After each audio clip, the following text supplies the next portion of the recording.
when I look at strategic planning processes, you see anything from 6 months to up to 3 years. Well, 3 years is way too long because that's about as long as you can plan for. So you can't be kind of dallying with the process for that long.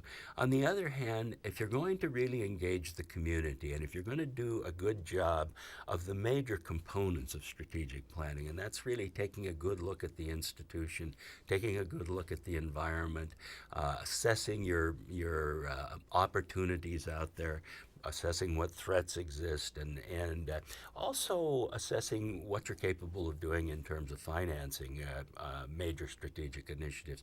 If you're going to do all that, I generally say a good planning cycle will be about a year long if you're going to do all of those component parts. But it should be a plan should be in place at the end of that year. A board should approve that plan.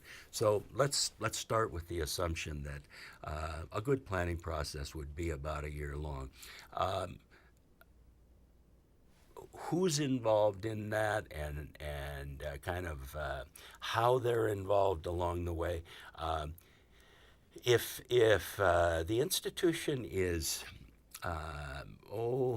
starting from scratch, if they don't have an existing plan that they're pretty well satisfied with or they feel they've done well with, I generally find that it's helpful to have a consulting firm assist with the planning process.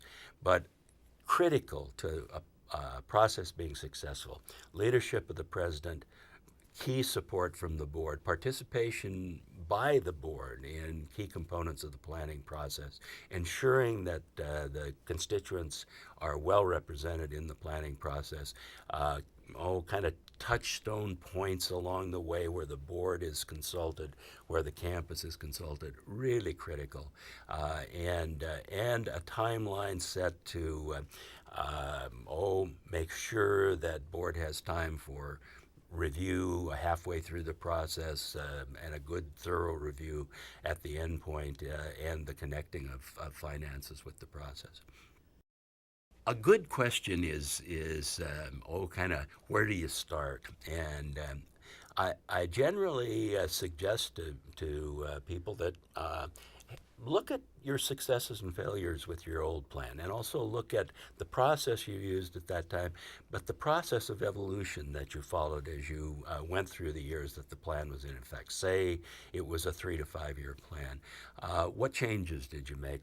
How did the environment change? And if you've developed a culture of planning, you've also probably developed a culture of assessing the environment and doing some self-assessment on a fairly regular basis. So if all of that is in place, then you start with an assumption that you've got an existing plan and you've got a record there that you can look at.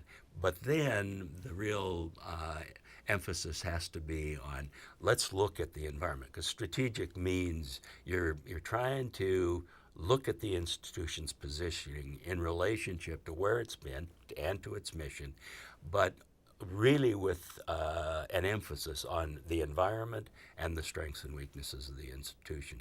So that environmental scan and the SWOT analysis, the strengths, weaknesses, opportunities, and threat analysis, really critical as a foundation for the planning process itself. Normally people have some idea from the old plan or the plan that's going out of existence of what the major themes of a plan might look like.